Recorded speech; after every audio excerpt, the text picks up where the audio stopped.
പുത്രനായ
പരിശുദ്ധാത്മാവായ ദൈവമേ, ഞങ്ങളിലേക്ക് ഇറങ്ങി വരണമേ. ഈ അൾത്താരയിൽ നിന്ന് അങ്ങയുടെ സൗഖ്യവും ശാന്തിയും എല്ലാവരിലേക്കും പുറപ്പെടണമേ. യേശുവേ ആരാധന. Hallelujah, hallelujah. യേശുവേ ആരാധന, ആരാധന.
വിശ്വാസത്തോടെയും ഭക്തിയോടെയും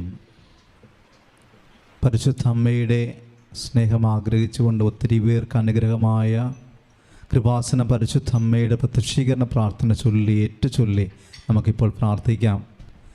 അമ്മേ പരിശുദ്ധ അമ്മേ, അമ്മേ പരിശുദ്ധ അമ്മേ, ദൈവമാതാവേ, കൃപാസനത്തിലൂടെ ഞങ്ങൾക്കും ഞങ്ങളുടെ ദേശത്തിനും അമ്മ മാധ്യസ്ഥം തേടി തന്ന എല്ലാ അനുഗ്രഹങ്ങൾക്കും കൃപകൾക്കും ഞങ്ങളിപ്പോൾ ഹൃദയം നിറഞ്ഞ് നന്ദി പറയുന്നു. സ്തുതിച്ച് പ്രാർത്ഥിക്കാം. യേശുവേ ആരാധന. Hallelujah, hallelujah, hallelujah. ബഹുമാനപ്പെട്ട ജോസഫ് അച്ഛനിലൂടെ എല്ലാ മക്കളിലും എത്തപ്പെട്ട അച്ഛൻ്റെ അഭിഷേകം ഉണ്ടാകണമേ. ഈ ആരാധന എല്ലാ മക്കൾക്കും അഭിഷേകം ഉണ്ടാകണമേ. ആരാധന, ആരാധന, ആരാധന.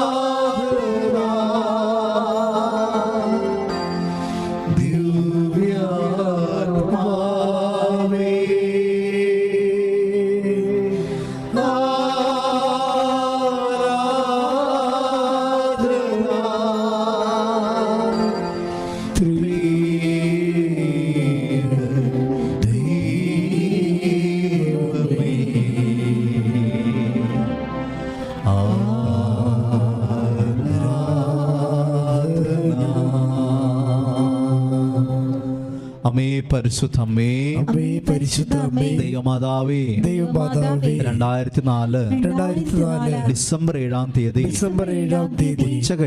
ഉച്ച കഴിഞ്ഞ് 2:30 കൃപാസനത്തിൽ സംഭവിച്ച അമ്മയുടെ പ്രത്യക്ഷപ്പെടലിനെ കുറിച്ച് തിരുസഭയ്ക്ക് സമർപ്പിച്ചിരിക്കുന്ന പഠനരേഖകളുടെ മേൽ വസ്തുനിഷ്ഠവും ദൈവശാസ്ത്ര വിധി പ്രകാരമുള്ളതുമായ അന്വേഷണ പഠനങ്ങൾ നടത്തി ആ പ്രത്യക്ഷപ്പെടലിലൂടെ പ്രകടമായ ദൈവമാതാവിന്റെ പ്രത്യേക കരുതലും സംരക്ഷണവും വെളിപ്പെടുത്തുന്ന പീഡിതരുടെ ആശ്വാസവും പ്രവാചകന്മാരുടെ രാജ്ഞിയും വാഗ്ദാനത്തിന്റെ പേടകവും പ്രപഞ്ച പ്രകൃതിയുടെ മാതാവുമായ പരിശുദ്ധ അമ്മയുടെ ഭക്തി തിരുസഭയിൽ കൂടുതൽ പ്രചരിച്ച് ജീവിതത്തിന്റെ ദുരന്ത അവസ്ഥകളിൽ അകപ്പെട്ട് കഴിയുന്ന അനേകായിരം മക്കൾക്ക് ദൈവത്തിന്റെ സാന്നിധ്യവും സന്ധിപ്പും കൂടുതൽ അനുഭവിക്കുക വഴി ആത്മീയ വിശുദ്ധി ദൈവശക്തി കൈവരിക്കുവാൻ ഞങ്ങളുടെ കുടുംബങ്ങളെ ഇടയാക്കണമേ. സ്തുതിച്ച് പ്രാർത്ഥിക്കാം. പിതാവായ ദൈവമേ അനുഗ്രഹിക്കണമേ, പുത്രനായ ദൈവമേ അനുഗ്രഹിക്കണമേ, പരിശുദ്ധാത്മാവായ ദൈവമേ അനുഗ്രഹിക്കണമേ. ശ്രീ ആരാധന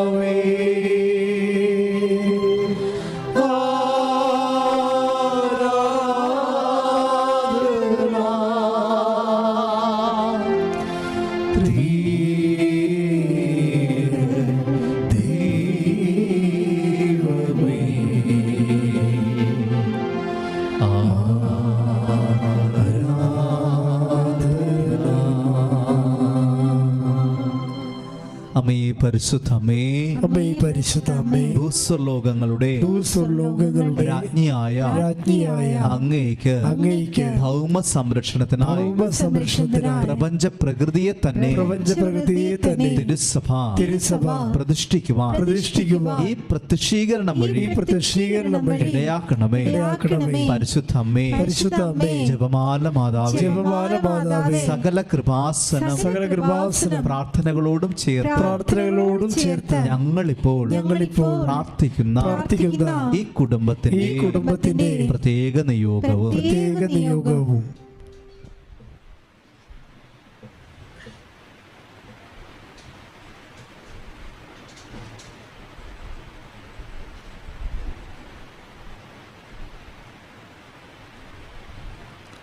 വിശ്വാസത്തോടെ ഏറ്റുചൊല്ലി പ്രാർത്ഥിക്കാം. അമ്മയുടെ പ്രത്യക്ഷീകരണത്തിന്റെ ഈ അനുഗ്രഹവേളയിൽ ഞങ്ങൾക്ക് സാധിച്ചു തരുവാൻ കനിയണമേ. ആമേൻ.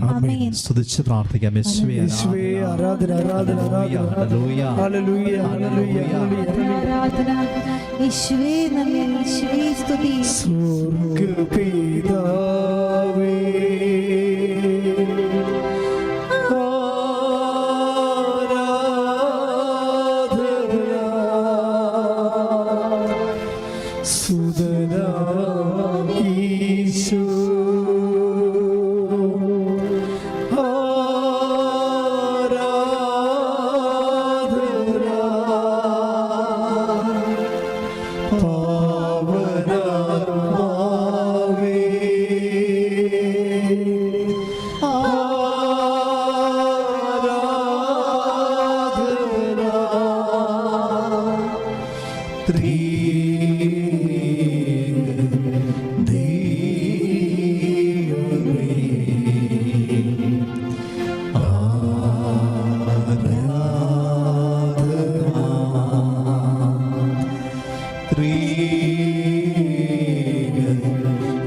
വിശ്വസ്തോടെ സ്തുതിച്ച് പ്രാർത്ഥിക്കാം. യേശുവേ ആരാധന. ഹല്ലേലൂയ. യേശുവേ ആരാധന. യേശുവേ ആരാധന. പൂർണ്ണമായ മനസ്സോടെ ഈശോയെ സ്നേഹിച്ചുകൊണ്ട് കർത്താവിന്റെ കരുതൽ ഇപ്പോൾ അനുഭവിച്ചുകൊണ്ട് ഈശോയുടെ ഹൃദയത്തോട് ചേർന്ന് സ്നേഹിച്ച് വിശ്വാസത്തില്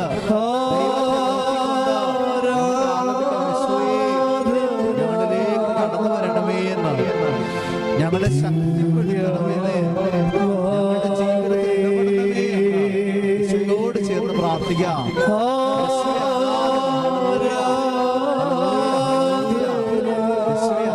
ആരാധന ആരാധന.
പരമദിവ്യകാരുണ്യത്തിന് ആരാധനയും സ്തുതിയും പുകഴ്ചയും ഉണ്ടായിരിക്കട്ടെ. കർത്താവിന്റെ പഞ്ചക്ഷതങ്ങളെ ഓർത്തുകൊണ്ട് പരിശുദ്ധ പരമ ദിവ്യകാരുണ്യത്തിന് സ്തുതിയും പുകഴ്ചയും ഉണ്ടായിരിക്കട്ടെ.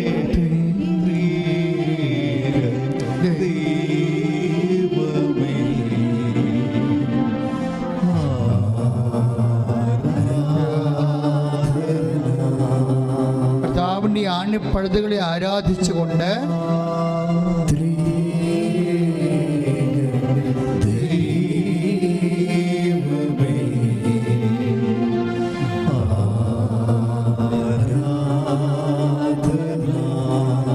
കർത്താവിന്റെ ചുമലിലിരുന്ന് വരഞ്ഞ വ്രണമായി തീർന്ന കുരിശിനെ ഓർത്തുകൊണ്ട്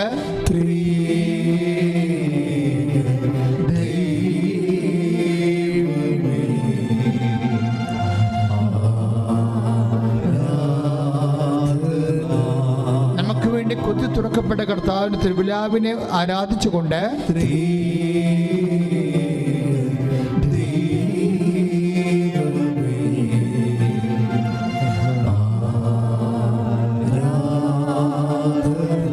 കർത്താവിന്റെ തിരുശിരസിൽ നിറ്റി വീഴുന്ന ഓരോ മുൾക്കിടത്തിന്റെ രക്തത്തുള്ളികളെ ഓർത്തുകൊണ്ട്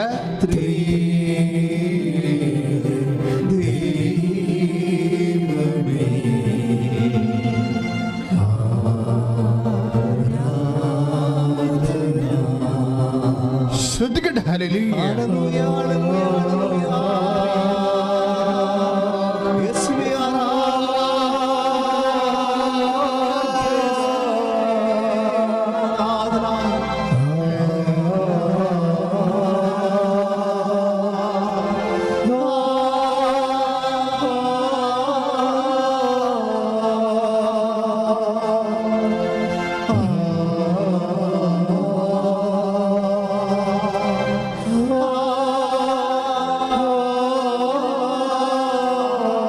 സ്തുതിക്കട്ടെ, സ്തുതിക്കട്ടെ, സ്തുതിക്കട്ടെ. ഹല്ലേലൂയ. യേശുവേ സ്തോത്രം. ഹല്ലേലൂയ. യേശുവേ സ്തോത്രം. ഹല്ലേലൂയ. യേശുവേ നന്ദി. ഹല്ലേലൂയ. യേശുവേ ആരാധന. ഹല്ലേലൂയ. യേശുവേ സ്തോത്രം. ഹല്ലേലൂയ. യേശുവേ നന്ദി. ഹല്ലേലൂയ. യേശുവേ ആരാധന. ഹല്ലേലൂയ.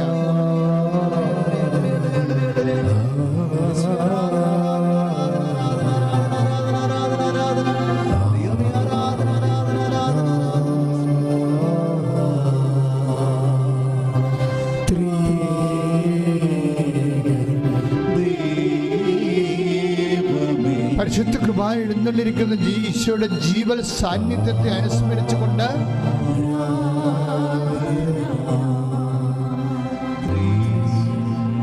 ആരാധനയ്ക്ക് ആവശ്യമായ അഭിഷേകം നൽകണമേ എന്ന് പ്രാർത്ഥിക്കുന്നു. വചനം നൽകണമേ എന്ന് പ്രാർത്ഥിക്കുന്നു. അമ്മേ, പരിശുദ്ധമേ, ദേവമാതാവേ, ഞങ്ങൾക്ക് എല്ലാവർക്കും വേണ്ടി മധ്യസ്ഥം വഹിക്കണമേ. ഈശോ വാഗ്ദാനങ്ങൾക്ക് ഞങ്ങൾ യോഗ്യരാകുവാൻ ഞങ്ങൾക്ക് വേണ്ടി അപേക്ഷിക്കണമേ. ആരാധന ആരാധന ആരാധന.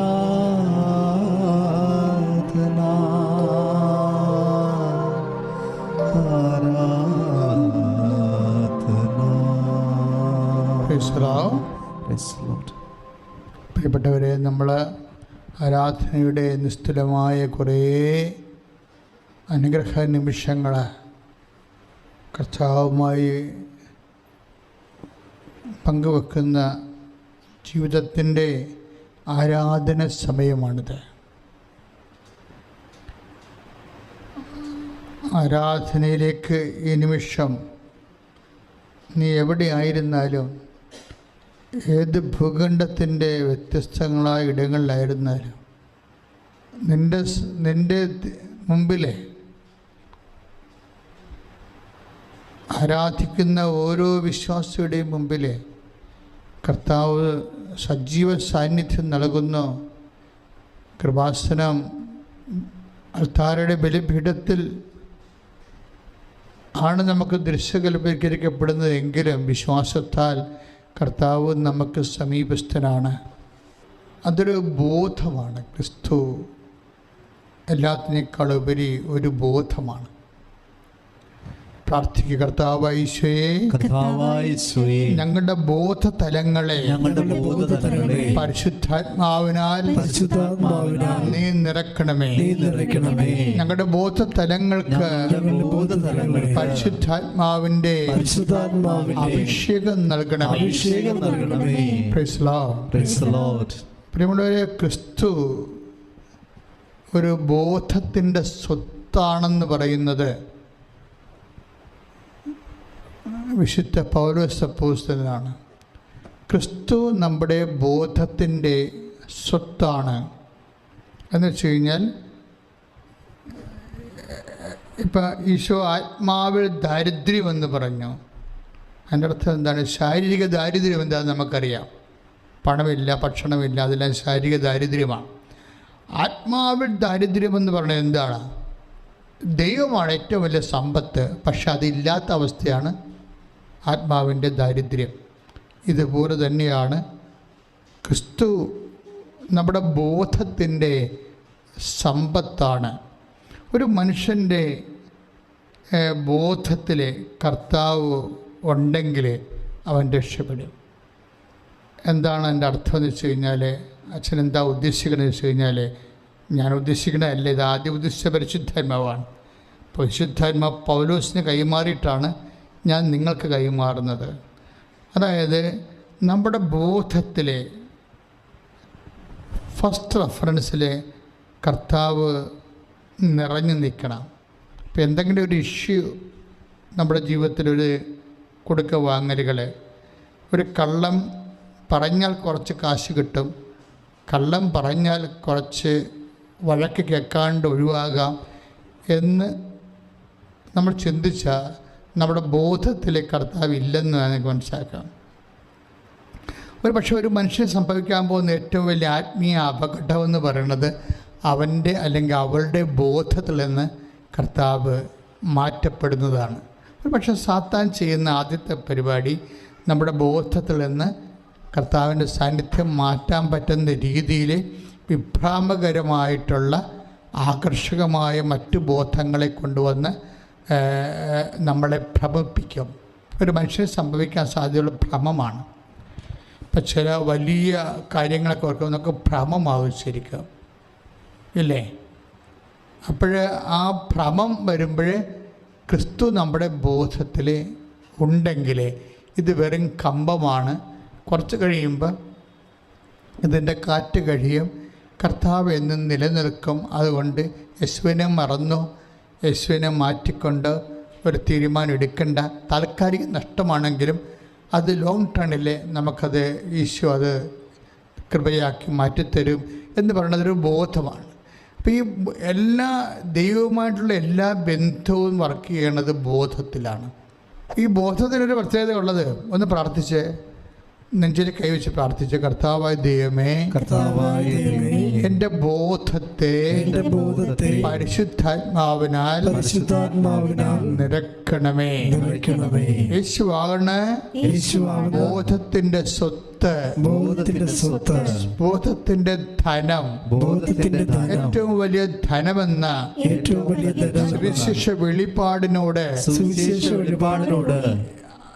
സ്വീകരിച്ചു പോകുവാൻ എന്നെ അനുഗ്രഹിക്കണമേ. ശ്രുതികട ഹല്ലേലൂയ.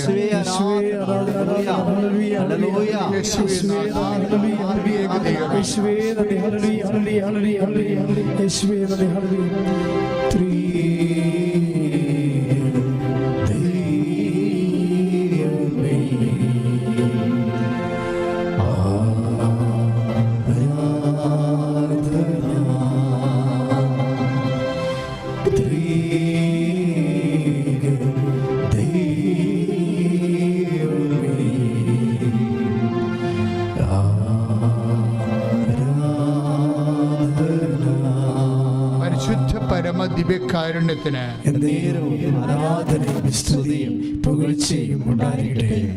പ്രിയമുള്ളവരെ, ബോധത്തിൻ്റെ ആപ്ലിക്കേഷനാണ് നമുക്ക് ബോധ്യം തരുന്നത്. പല വിഷയങ്ങളുടെയും ആധ്യാത്മിക തകർച്ചകളുടെ കാര്യങ്ങളെല്ലാം ഇപ്പോൾ വേണ്ട വിധം പ്രാർത്ഥിക്കാൻ പറ്റണില്ല, ഇല്ലേ? കുമ്പസാരം നീണ്ടു പോകുന്നു. കുമ്പസാരം നടത്താത്തത് കൊണ്ട് പ്രത്യേക സങ്കടങ്ങളൊന്നും തോന്നണില്ല.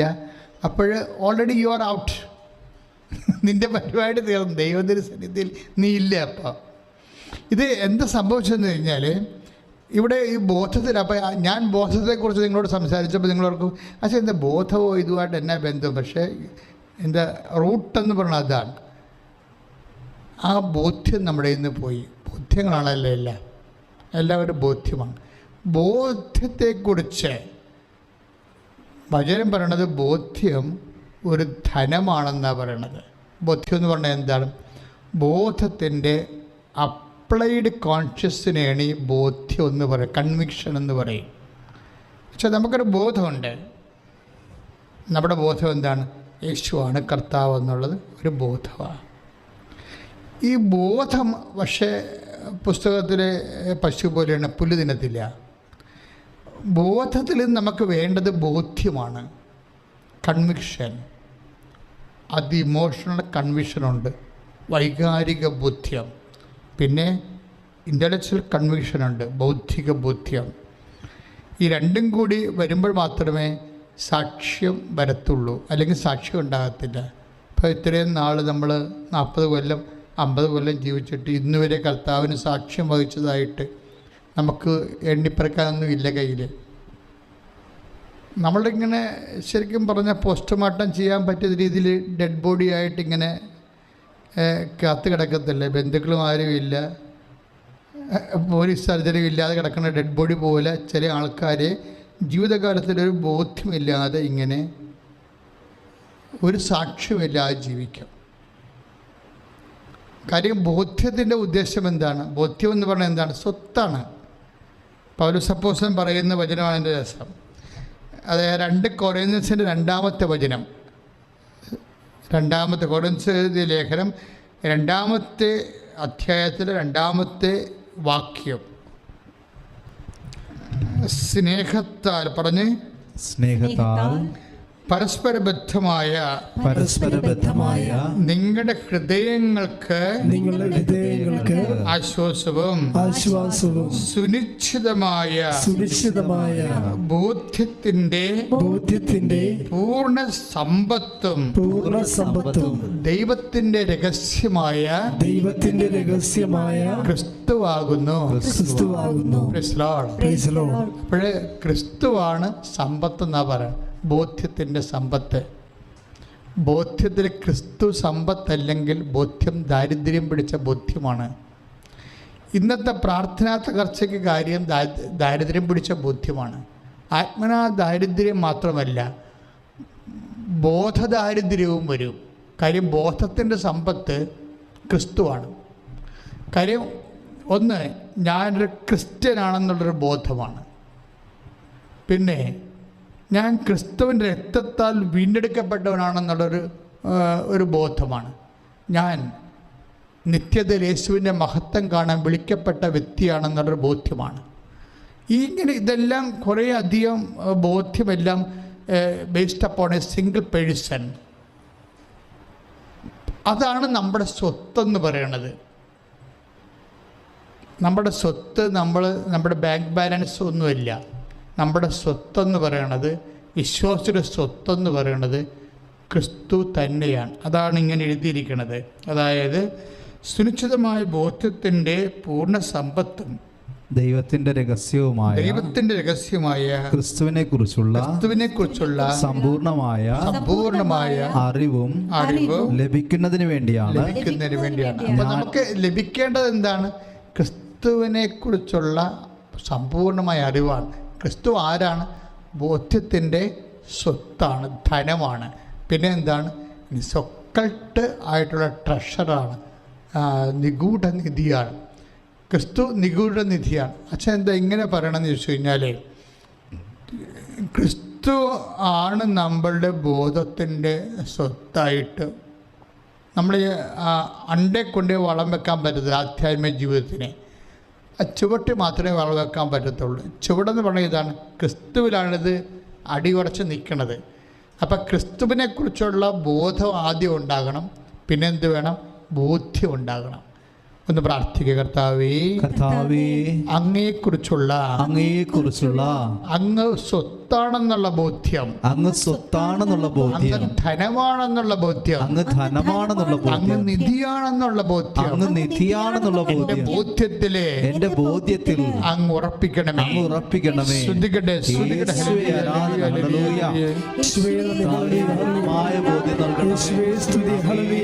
ആരാധിക്കുവാനൊക്കെ സ്തുതിക്കുവാനുള്ള മനസ്സിന്റെ ബോധ്യം നൽകണം. യേശുവേ ആരാധന.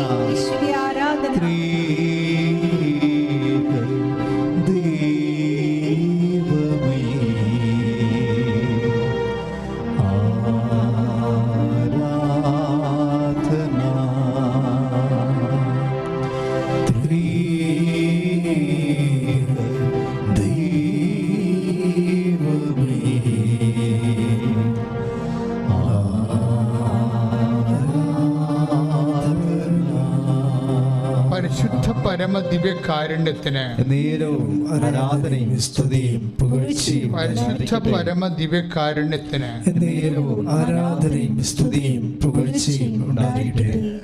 അച്ഛ എന്താ ഇങ്ങനെ പറഞ്ഞതെന്ന് വെച്ച് കഴിഞ്ഞാൽ, ഫസ്റ്റ് എക്സ്പീരിയൻസ് ഓഫ് സെൻറ്റ് പീറ്ററിൻ്റെ ആദ്യ അനുഭവം എന്താണ്? കർത്താവാണ് സ്വത്തെന്നുള്ളതാണ്. അതാണ് സംഭവം. ആദ്യ അനുഭവം അപ്പോസ്തലികമായി, ദിസ് ഈസ് അപ്പോസ്തലിക് എക്സ്പീരിയൻസ് ആണത്. ആദ്യത്തെ ഒരു വിശ്വാസിയുടെ അനുഭവം. സെൻറ്റ് പീറ്ററിൻ്റെ ആദ്യത്തെ അനുഭവം എന്താണ്? കർത്താവാണ് നിധി, കർത്താവാണ് സ്വത്ത്. ഇത് പക്ഷേ സെൻറ്റ് പീറ്റർ ഇത് പറയാൻ ഇങ്ങനെ വിശുദ്ധ പത്രോസ് ഇത് ഏറ്റു പറയാൻ നല്ല തൻ്റെയിടും ചങ്കൂറ്റവും ഉള്ള ആളാണ്. എന്താണ്? കർത്താവാണ് സ്വത്തെന്ന് പറയാൻ കാര്യം. ഇത് എപ്പോഴാണ് അദ്ദേഹം പറയണത്? കൊളോസ്യസ് 2:2 നിധി അല്ലെങ്കിൽ സ്വത്ത് അല്ലെങ്കിൽ സമ്പത്ത് അല്ലെങ്കിൽ ഒക്കൾട്ട് ട്രഷർ, നിഗൂഢനിധി എന്ന് പറയണത് ക്രിസ്തുവാണെന്ന് പൗലോസ് പറയുമ്പോഴേ പത്രോസ് അത് പറയുന്നൊരു സമയമുണ്ട്. അതായത് പത്രോസ് പറഞ്ഞ എപ്പോഴാണ് ഒരു മുടന്തനെ കാണുമ്പോൾ പത്രോസിൻ്റെ മുമ്പിൽ കൈ നീട്ടും അല്ലേ? അത് ബൈബിളിലെ ഏറ്റവും വലിയൊരു സംഭവമാണ്. ഒരു മുടന്തനെ പത്രോസ് 9-ാം മണിക്കൂറുള്ള പ്രാർത്ഥനയ്ക്ക്, ദാറ്റ് മീൻസ് 3 മണിക്ക് അല്ലേ, ഉച്ച കഴിഞ്ഞ് അവരുടെ സമയം 3 മണിക്കാണ്. 3 മണിക്കുള്ള പ്രാർത്ഥനയ്ക്ക് പത്രോസ് ദേവാലയത്തിലേക്ക് പോകുമ്പോൾ പടവുകളിൽ ഒരു മുടന്തൻ കൈ നീട്ടും. എന്താണ് കൈ നീട്ടണത്? അയാൾ എല്ലാവരുടെ അടുത്തും കൈ നീട്ടുന്ന ആളാണ്, അവിടെ ഇരിക്കുന്നതാണ് സാധാരണ. പക്ഷെ അങ്ങനെ ഇരിക്കുമ്പോൾ കൈ നീട്ടുമ്പോൾ പത്രോസ് പറയും, എൻ്റെ കയ്യിൽ നിനക്ക് തരാനുള്ള നീ ഉദ്ദേശിക്കുന്ന സ്വത്തില്ല. എന്താ? സ്വത്ത് ഉണ്ടായിരുന്ന ആളാണ്, 2 വള്ളം ഉണ്ടായിരുന്ന ആളാണ്, 2 വലയും പിന്നെ കുറേ അധികം പണിക്കാരുമൊക്കെ സ്വന്തമായിട്ടുണ്ടായിരുന്ന സമ്പന്നനായൊരു മനുഷ്യനാണ്. പത്രോസിൻ്റെ വീട് നമ്മൾ കഫർനാമിൽ കടപ്പുറത്ത് ചെല്ലുമ്പോൾ പത്രോസിൻ്റെ വീട് കുഴിച്ചു വെച്ചിട്ടുണ്ട്. ഇസ്രയേൽ ഗവൺമെൻറ് പണ്ടത്തെ വീട്, പത്രോസ് താമസിച്ചിരുന്ന വീട്, അതിന് പല ലെയറുണ്ട്. ലെയറെന്ന് വെച്ച് കഴിഞ്ഞാൽ പത്രോസിൻ്റെ വീട് അതാത് കാലത്ത് പുതുക്കി പണിയപ്പെട്ടിട്ടുണ്ട്. അപ്പോൾ കർത്താവ് ജീവിച്ചിരുന്ന കാലത്തുള്ള പത്രോസിൻ്റെ വീട്ടിൽ അമ്മായിയമ്മക്ക് പനിയായിരുന്ന കാലത്ത് കർത്താവ് അയാളുടെ വീട്ടിൽ പോയിട്ടുള്ളതാണ്. ആ വീടിൻ്റെ അടിത്തറ ഇന്ന് ഇസ്രയേലിലുണ്ട്, നമുക്ക് ചെന്നാൽ കാണാൻ പറ്റും. അതിൻ്റെ പുറത്ത് ഉണ്ടാക്കിയ വേറെ അടിത്തറ ഉണ്ട്. എന്ന് വെച്ച് കഴിഞ്ഞാൽ അതെങ്ങനെയാണത് മനസ്സിലാണെന്ന് വെച്ച് കഴിഞ്ഞാൽ, ഇത് കഫർനാം സിനഗോഗിലും അതുപോലെ എക്സ്കവേറ്റ് ചെയ്തിട്ട് പത്രോസിൻ്റെ വാതിക്കലാണ് സിനഗോഗ് ഉള്ളത്. അത് 10-50 മീറ്ററേ ഉള്ളൂ ദൂരമായിട്ട്. എന്നാൽ സിനഗോഗിൻ്റെ ടോപ്പൊന്നുമില്ല. കർത്താവ് ആദ്യം പ്രസംഗിച്ചത് അവിടെ വെച്ചാണ്, കഫർനാമിലെ സിനഗോഗിൽ വെച്ചാണ്. ഞാനത് കാരണം ആദ്യം ഈശോ പ്രസംഗിച്ചെടുത്ത് ചെന്നപ്പോൾ എനിക്ക് ഒരു കുഴപ്പമുണ്ട്. അതായത് എനിക്ക് അല്പം വെയിൽ കൊണ്ടാൽ മതി, അപ്പം തന്നെ എനിക്ക് ജലദോഷവും പനിയും ഉണ്ടായിട്ട് ഞാൻ 2-3 ദിവസം കിടപ്പിലായി പോകും. പണ്ട് പോലെയുള്ള പരിപാടിയാണ്. അത് കാരണം ഞാനെപ്പോഴും തൊപ്പി വെച്ചൊക്കെ നടക്കത്തുള്ളൂ. ഇപ്പോഴും തൊപ്പി ഉപയോഗിക്കുന്നുണ്ട്. പക്ഷേ പത്രോസിൻ്റെ ഈ വീടിൻ്റെ അടുത്തുള്ള സിനഗോഗ് എന്നുവെച്ചാൽ പ്രാർത്ഥനാലയത്തിൽ, അവിടെയാണ് ഈശോ ആദ്യമായിട്ടും കഫർനാമിലെ സിനഗോഗിൽ അവൻ പ്രവേശിച്ചു. ഒരു സാബത്ത് ദിവസമായിരുന്നു. അവന് അവന് വായിക്കാനായി അവൻ എഴുന്നേറ്റ് നിന്നു. അവന് തുകഴ്ചുള്ള നൽകപ്പെട്ടു. അപ്പോൾ അവൻ പറഞ്ഞു, കർത്താവിൻ്റെ ആത്മാവ് എൻ്റെ മേലുണ്ട് എന്നും പറഞ്ഞുകൊണ്ട് അവൻ ബന്ധിതർക്ക് മോചനവും അടിച്ചമർപ്പത്തോട് സ്വാതന്ത്ര്യവും കർത്താവിന് സ്വീകാര്യമ മത്സരവും പ്രഖ്യാപിക്കാൻ അവിടെ തന്നെ അഭിഷേചിക്കുന്നു. നിങ്ങൾ കേട്ടിരിക്കുക വചനം ഇപ്പോൾ നിറവേറിയിരിക്കണമെന്ന് പറഞ്ഞത് ഈ പത്രോസിൻ്റെ സിനഗോഗിൽ വെച്ചാണ്. പത്രോസിൻ്റെ ബാക്കിലുള്ള ഒരു 50 മീറ്റർ 20 മീറ്റർ അകലെയുള്ള സിനഗോഗിലാണ്. ഇതുപോലെ സിനഗോഗാണ്, പക്ഷേ ടോപ്പില്ല. ഇതിൻ്റെ പകുതിയേ ഉള്ളൂ സിനഗോഗ്, പണ്ടത്തെ വേണ്ട, പക്ഷേ ടോപ്പില്ല. ടോപ്പിലെന്ന് വെച്ച് കഴിഞ്ഞാൽ അത് ഒരു പുരാവസ്തുവാണല്ലോ, അത് നിർമ്മിക്കാൻ പോകുന്നില്ല. ഇപ്പോൾ ഇക്കാലത്ത് നിർമ്മിക്കാൻ ഇസ്രായേൽ ഗവൺമെൻറ് സമ്മതിക്കത്തില്ല. കാര്യം അത് പഴയത് തന്നെ നിലനിർത്തണമെന്ന് ആഗ്രഹിക്കുന്ന കാരണം ഈ പ്രാവശ്യം നിർമ്മിക്കണമെങ്കിൽ നമ്മൾ പുതിയ ഓട് അല്ലെങ്കിൽ പുതിയ ഷീറ്റൊക്കെ ഇടണം. അതും ഗവൺമെൻറ് സമ്മതിക്കത്തില്ല. അവരൊന്നാമത്തെ യഹൂദന്മാരാണ്, എല്ലാം പ്രിസൈസായിട്ട് ചെയ്യണം. അതുകൊണ്ട് ആസിറ്റീസ് മെയിൻറ്റെയിൻ ചെയ്യും അവർ. എന്താണ് പണ്ട് നിന്നിരുന്നത് അതുപോലെ തന്നെ നിലനിർത്തും. റൂഫില്ലെങ്കിൽ റൂഫില്ല. അപ്പോൾ നമുക്കതിൻ്റെ കർത്താവ് നിന്നിരുന്ന സ്ഥലം ഏറെക്കുറെ എൻ്റെ മനസ്സിലുണ്ട്. കാര്യം ഞാൻ സിനഗോഗിലൊക്കെ നേരത്തെയൊക്കെ പോണതാണ്. അപ്പോഴേ സാധാരണ വായിക്കാൻ വേണ്ടി എഴുന്നേറ്റിരിക്കുന്ന സ്ഥലം നമ്മുടെ അൾത്താറ പോലെ അല്ലത്. സിനഗോഗിലെ അൾത്താറ പോലെ അല്ല, നടുക്കാണ്. ഈ ഹോളിൻ്റെ നടുക്ക് ഏറെക്കുറെയാണ് ഈ ഒരു ഇതുപോലെയുള്ള ക്രാസിയുള്ള ബലിപീഠം ഉള്ളത്. ബലിപീഠമല്ല, വായിക്കാനുള്ള സ്ഥലം. അവിടെ തന്നെ കർത്താവ് നിൽക്കുന്നത്. അപ്പം ഞാൻ ഏറെക്കുറെ സിനഗോഗിൻ്റെ സ്ഥലം കണക്കാക്കി നോക്കിയിട്ട് കർത്താവ് നിൽക്കാൻ സാധ്യതയുള്ള സ്ഥലത്ത് ഞാൻ ചെന്ന് നിന്ന്. അപ്പോൾ എൻ്റെ പ്രശ്നം എന്ന് പറയുന്നത് എന്താണ്? തലയിൽ അല്പം വെയിൽ കൊണ്ട് അപ്പം തന്നെ പനിയും തുമ്മലും ജലദോഷവും ചുമയായിട്ട് മാറി കിടപ്പാകുന്ന പരിപാടിയാണ്. പക്ഷേ കർത്താവ് വചനം പ്രഘോഷിച്ച സ്ഥലത്ത് എനിക്ക് എൻ്റെ തല കൊണ്ടൊന്ന് മുട്ടിക്കണം. അതാണ് എൻ്റെ കാര്യം. നമ്മൾ കർത്താവിൻ്റെ അഭിഷേകം കിട്ടാൻ വേണ്ടി തല കൊണ്ടു. പക്ഷേ ആ വെയിലെന്ന് പറയുന്നത് ഈ സമയത്തുള്ള വെയിലാണ്. ഇക്കാലത്ത് ഇതുപോലെയുള്ള കാലത്താണ് ഞാൻ പോയത്. അപ്പോൾ വെയിലെന്ന് പറയുന്നത് 40 ഡിഗ്രി മരുഭൂമിയിലെ പോലെയുള്ളതാണ് ഈ സമയത്തുള്ള വെയിൽ. ഒരു 35, നമുക്ക് 32 വരെയല്ലേ ഉള്ളൂ കേരളത്തിൽ. അവിടെ 35-37 ഡിഗ്രിയാണ് ഏപ്രിൽ മാസത്തിലുള്ള ചൂട്. അപ്പോൾ ഇങ്ങനെ പൊള്ളി നിൽക്കുകയാണ്. നമുക്ക് ഗലീലിയ കടലിൽ ചെന്ന് കഴിഞ്ഞാൽ കാണാൻ പറ്റത്തില്ല. കാണാൻ പറ്റുന്ന കഴിഞ്ഞാൽ ഈ സൂര്യനെ തിളച്ച് മറിഞ്ഞടിക്കണ കാരണം വെള്ളി പോലെ ഇങ്ങനെ തോന്നും. അതിൻ്റെ കടലിൻ്റെ നിറം പോലും കാണത്തില്ല. വൈകുന്നേരമായാൽ മാത്രമേ കടലിൻ്റെ നീല നിറമൊക്കെ കാണത്തുള്ളൂ. അത്രയും വെയിലാണ്. അപ്പോഴേ ഞാൻ തല കൊണ്ടുവന്ന് കർത്താവ് എഴുന്നേറ്റ് നിന്ന് വചനം വായിച്ച് അവിടെ കൊണ്ടുവന്ന് മുട്ടിവായിട്ട് 30 മിനിറ്റ് അവിടെ കിടന്ന്. 30 മിനിറ്റ്. എന്താ കാര്യം? ഈശോ നിന്ന സ്ഥലമാണ്, ഈശോ വായിച്ച സ്ഥലമാണ്, ഈശോ വചനം പ്രഘോഷിച്ച സ്ഥലമാണ്. കർത്താവേ, എന്നെ നീ വചനത്താൽ അഭിഷേകം ചെയ്യണമേ. നിൻ്റെ ജോലി ഇക്കാലങ്ങളിൽ ചെയ്യണത് എന്നെപ്പോലെയുള്ളവരാണ്. അപ്പം ഞാൻ നിൻ്റെ വചനം പ്രഘോഷിച്ച സ്ഥലത്ത് വന്നപ്പോഴേ എൻ്റെ പനി അല്ലെങ്കിൽ ജലദോഷം, കിടപ്പ്, തലവേദന ഇങ്ങനെയുള്ള സാധനങ്ങളെല്ലാം ഞാൻ വരട്ടെ, കർത്താവിൻ്റെ സ്ഥലത്ത് വന്നിട്ട് തല മുട്ടിക്കാൻ പോണത് ശരിയല്ലല്ലോ എന്ന് വിചാരിച്ചുകൊണ്ട് ഞാനവിടെ നിന്നതാണ്. അപ്പം ഇതെന്ന് വെച്ചാൽ ഇതൊക്കെ ഒരു ടൈമാണ്. നമുക്ക് വിശ്വാസം പ്രഖ്യാപിക്കാൻ പ്രതികൂല സാഹചര്യങ്ങളിൽ നമ്മൾ വിശ്വാസം പ്രഖ്യാപിക്കണം. അതായത് അച്ഛൻ എന്താ പറഞ്ഞത് നിങ്ങളോട്? യേശു സ്വത്താണ്, യേശു ഒരു ബോധ്യമാണ്. പക്ഷെ ബോധമെന്നുള്ളത് ബോധ്യമാകണം എപ്പോഴാണെന്നറിയാമോ? എല്ലാവർക്കും ബോധമൊക്കെ ചെറുതായിട്ടുണ്ട്, പക്ഷെ ബോധ്യം കുറവാണ്. ബോധ്യം ഉണ്ടാകണമെങ്കിൽ നമ്മൾ അത് വെച്ച് നമ്മുടെ ബോധം സ്പെൻഡ് ചെയ്യുമ്പോഴാണ് ബോധ്യം ഉണ്ടാകുന്നത്. ബോധം എന്ന് വെച്ച് കഴിഞ്ഞാൽ ഇപ്പം ബോധം, യേശു കർത്താവാണെന്നുള്ള ബോധം, അത് പ്രഖ്യാപിക്കുമ്പോഴാണ് ബോധ്യമായി മാറണത്. അല്ലെങ്കിൽ അത് ബോധമായിട്ട് തന്നെ മാറിയിരിക്കും. അതായത് ഇവിടെ എഴുതിയിരിക്കണ കണ്ട, കൊളോസ്യസ് 2:2 എന്താ പറയണത്? സ്നേഹത്താൽ പരസ്പര ബദ്ധമായ നിങ്ങളുടെ ഹൃദയങ്ങൾക്ക് ആശ്വാസവും സുനിശ്ചിതമായ ബോധ്യത്തിൻ്റെ പൂർണ്ണ സമ്പത്തും. ബോധ്യത്തെക്കുറിച്ചാണ് പറയേണ്ടത്. ഈ ബോധ്യം എന്ന് പറയുന്നത് ബോധത്തെ പ്രയോഗത്തിൽ വരുത്തുമ്പോഴാണ് ബോധ്യം ഉണ്ടാകുന്നത്.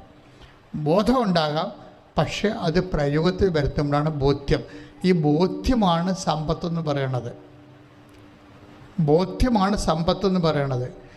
ഒരു വിശ്വാസിയാണെങ്കിൽ ഇപ്പം യുക്രൈൻകാരുടെ യുദ്ധമാണ് അല്ലെ നടക്കണം. നമുക്കെന്താ മനസ്സിലാകണത്?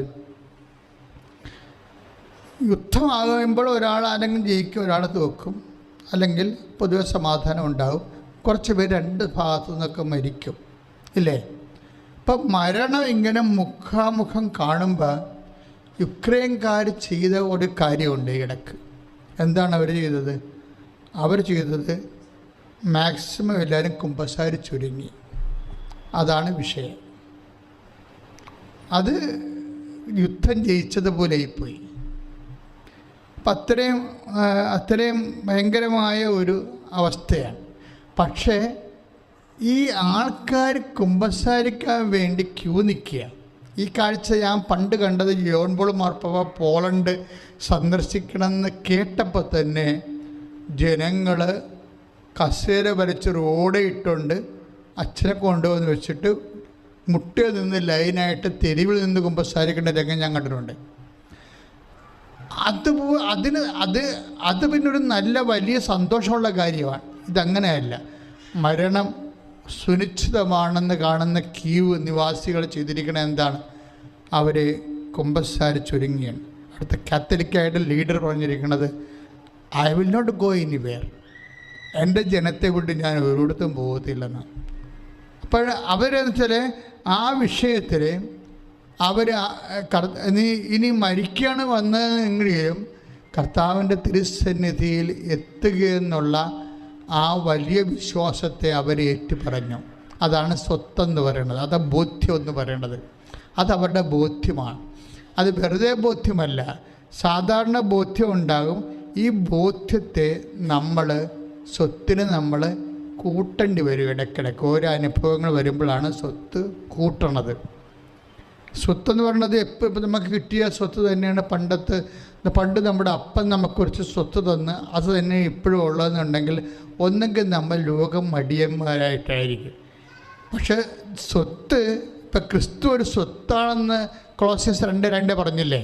പക്ഷെ ആ സ്വത്ത് നീ ഇങ്ങനെ ഓരോ ഘട്ടം വരുമ്പോൾ അത് നല്ലവണ്ണം മാർക്കറ്റ് ചെയ്ത് അതുകൊണ്ട് കച്ചവടം ചെയ്ത് അത് കൂട്ടണം.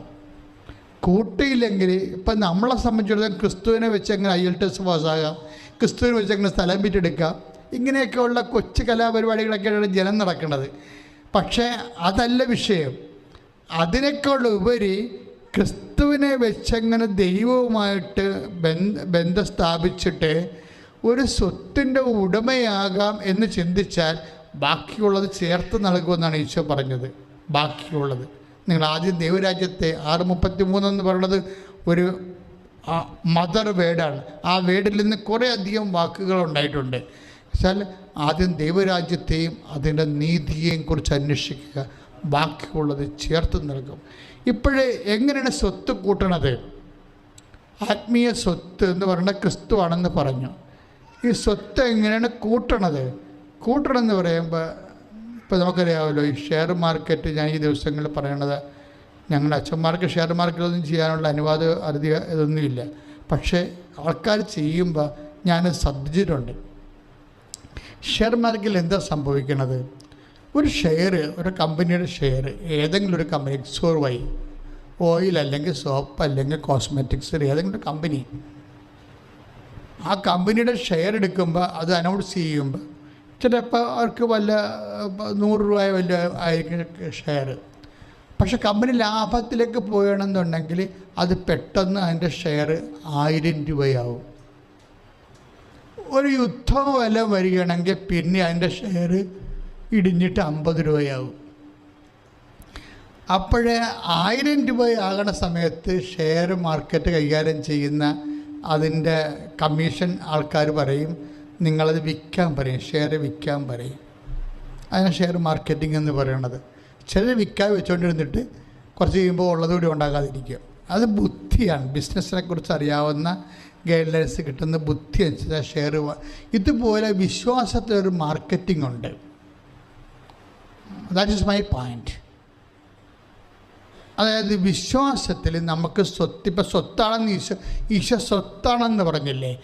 ഈ സ്വത്ത് എങ്ങനെ വർദ്ധിപ്പിക്കാൻ പറ്റുമെന്ന് നമ്മൾ അറിയണം. അത് വിശ്വാസത്തിൻ്റെ ഫെയ്ത്ത് മാർക്കറ്റിങ്ങിലൂടെയാണ് ഇത് വർദ്ധിപ്പിക്കുന്നത്. ഫെയ്ത്ത് മാർക്കറ്റ് ചെയ്യണം, തിരിച്ച് ദൈവത്തിന് കൊടുക്കണം.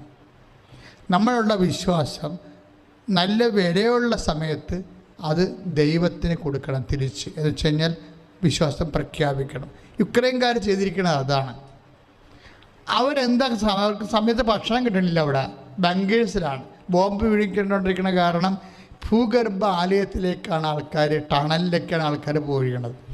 അപ്പം നമ്മുടെ മലയാളി പിള്ളേർ അവിടെ ഉണ്ട്. നമ്മൾ അവർക്ക് വേണ്ടി പ്രാർത്ഥിക്കണം. അവർക്ക് വേണ്ടി മാത്രം പഠിച്ചാൽ പോരാ, അതിൻ്റെ യുദ്ധക്കെടുതി അനുഭവിക്കുന്ന എല്ലാവർക്കും വേണ്ടി പ്രാർത്ഥിക്കണം.